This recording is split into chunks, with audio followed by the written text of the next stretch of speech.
Assalamualaikum warahmatullahi wabarakatuh.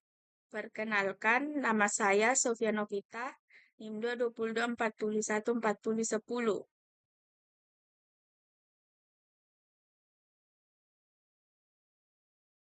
Saya akan menjawab soal tugas final analisis dan perancangan sistem.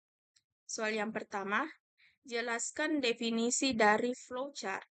Flowchart adalah diagram yang secara logis menampilkan aliran dari suatu program atau proses sistem. Soal kedua, definisi diagram objek serta berikan contohnya. Definisi diagram objek. Diagram objek adalah pelengkap simbol grafis dan digunakan untuk memodelkan objek, kelasnya, dan hubungannya dengan objek lain. Contohnya, kelas dan objek, struktur objek dan hierarki kelas, atribut dan metode. Soal yang ketiga, jelaskan beberapa proses desain interface. Yang pertama, menggunakan user skenario. Yang kedua, membuat struktur desain interface. Desain struktur antarmuka mendefinisikan komponen dasar antarmuka dan bagaimana mereka bekerja sama untuk menyediakan fungsi bagi pengguna. Desain struktur antarmuka atau AISD digunakan untuk menunjukkan bagaimana sistem terkait menggunakan semua layer, formular, dan laporan, dan bagaimana pengguna berpindah dari satu ke yang lain. 3. Membuat prototipe. Keempat, evaluasi. Evaluasi ada 3, yaitu yang pertama, evaluasi heuristik, perbandingan dengan prinsip dasar UI. Yang kedua, evaluasi latihan bertemu dengan pengguna. Dan yang ketiga, pengujian kegunaan. Soal keempat, pengertian dan tujuan dari UML. Pengertian UML. UML atau biasa kepanjangannya Unified Modeling Language adalah suatu metode dalam pemodelan secara virtual yang digunakan sebagai sarana perancangan sistem berorientasi objek. Tujuannya, yang pertama, dapat memberikan bahasa pemodelan visual atau gambar kepada para pengguna dari berbagai macam pemrograman maupun proses umum rekayasa.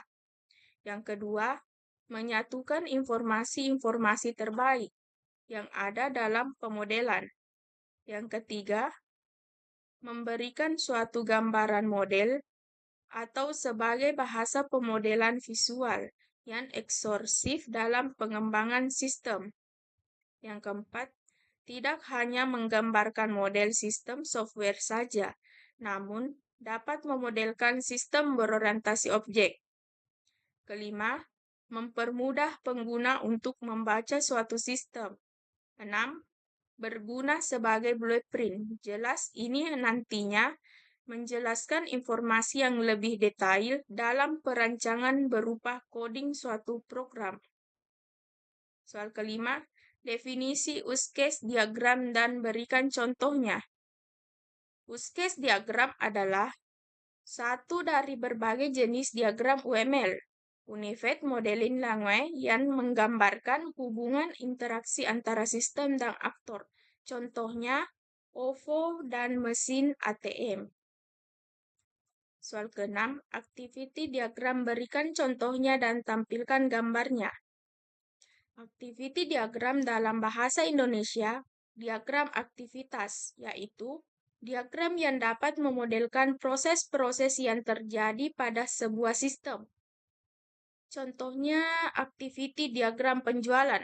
Gambarnya terdapat seperti ini. Soal ke-7, manfaat dari sequence diagram.